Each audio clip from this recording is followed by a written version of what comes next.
ನಿನಗೆ ಪ್ರಾಣಗಂಡಾಂತರ ಇದ್ರೆ ಅದು ಯಾವತ್ತೂ ನನಗೆ ಗೊತ್ತಾಗೋದಿಲ್ಲ ಅಂತ ಹೇಳಿದ್ರು ಬೇಡದೇ ಇದ್ರು ಯೋಚನೆ ಮಾಡ್ತಾ ಇದ್ದಾಳೆ. ಕಾಲ್ ಮುರಿದೋಗೋ ತರ ಶಾಪಿಂಗ್ ಮಾಲ್ ಎಲ್ಲ ಸುತ್ತಾಡಿ ನಿಂಗ್ ಕನ್ನಡಿಯಲ್ಲಿ ಕಾಣಿಸಿರೋ ಸೀರೆನ ತಗೊಂಡ್ ಬಂದ್ವಲ್ಲ ನೈನಿ. ನೀನ್ ಆ ಸೀರೆ ಉಟ್ಕೋತೀಯೋ ಇಲ್ವೋ ಅಕ್ಕ? ನನ್ಗಾದ್ರ ಕೊಡು, ದೀಪಾವಳಿ ಹಬ್ಬಕ್ಕಾದ್ರೂ ಉಟ್ಕೋತೀನಿ. ಅದ್ರಲ್ಲೇನಿದೆ ಸುಮನ, ನೀನೇ ತಗೋ ಅದನ್ನ. ಇಂಥದ್ ಮಾತ್ರ ಸಾಫ್ಟ್ ಆಗಿ ಒಳ್ಳೆ ತರ ಕೇಳ್ತಲ್ ಸುಮನ. ನಾನೇನ್ ಒಡ್ವೆ ಕೇಳದ್ನಾ ಇಲ್ಲ ಆಸ್ತಿ ಕೇಳದ್ನಾ? ಇವನ್ ಸುಮ್ನೆ ಅಂತೂ ಇರೋದಿಲ್ಲ, ಏನಾದ್ರೂ ಮಾತಾಡಿ ಸುಮ್ನಾಗೆ ಕೋಪ ಬರಿಸ್ತಾನೆ.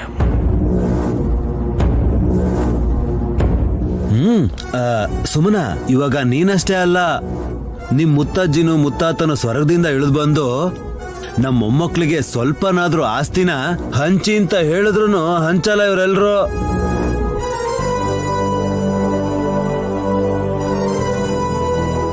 ಯಾಕಂತೀಯ? ಅವಳೇ ದೊಡ್ಡಮ್ಮ ಅಂತ ನಮ್ಮೆಲ್ರಿಗೂ ಗೊತ್ತಾಗಕ್ ಮುಂಚೆ ಆಸ್ತಿಲಿ ಪಾಲ್ ಕೊಟ್ಬಿಟ್ಟಿದ್ರಲ್ಲ ಮಾಮ್.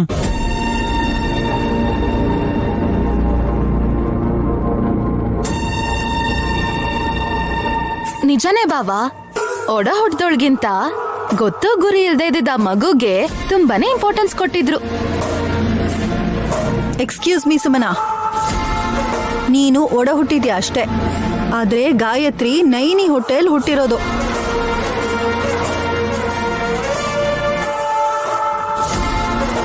ಈ ಮಗುನೇ ಅವಳ ಮಗು ಅಂತ ಗೊತ್ತಾಗದೇ ಇದ್ರು ಕೂಡ ದೊಡ್ಡತ್ತೆ ಹೆಸರನ್ನಿಟ್ಕೊಂಡು ಸ್ವಂತ ತಂದೆ ತಾಯಿ ಕೈನೇ ಹಿಡ್ಕೊಂಡು ತನ್ನ ಮನೆ ಒಳಗೆ ತನ್ನ ಕಾಲಿಟ್ಲು ಗಾಯತ್ರಿ ದೇವಿ.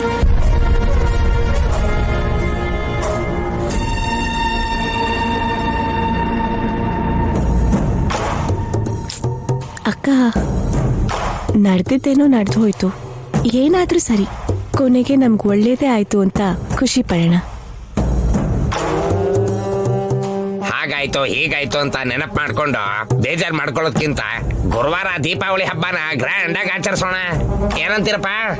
ಯು ರೈಟ್ ಮಾವ, ಎಲ್ರೂ ಮಾಡ್ಕೊಳ್ಳೋದು ಹಬ್ಬ ಅಲ್ಲ, ಎಲ್ರನ್ನೂ ಸೇರಿಸೋದೇ ಹಬ್ಬ.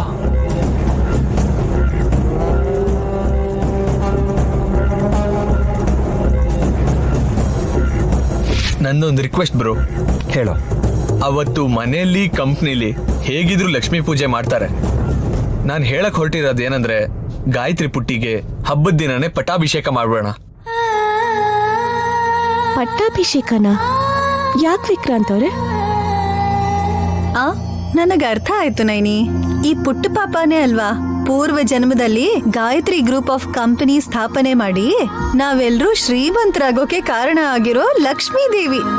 ಅದಕ್ಕೆ ಪಟ್ಟಾಭಿಷೇಕ ಮಾಡಿ ಆ ಪರಂಪರೆನ ಮುಂದುವರಿಸಬೇಕು ಅಂತ ನನ್ ಚಿಕ್ಕ ಮೈದ್ನ ವಿಕ್ರಾಂತ್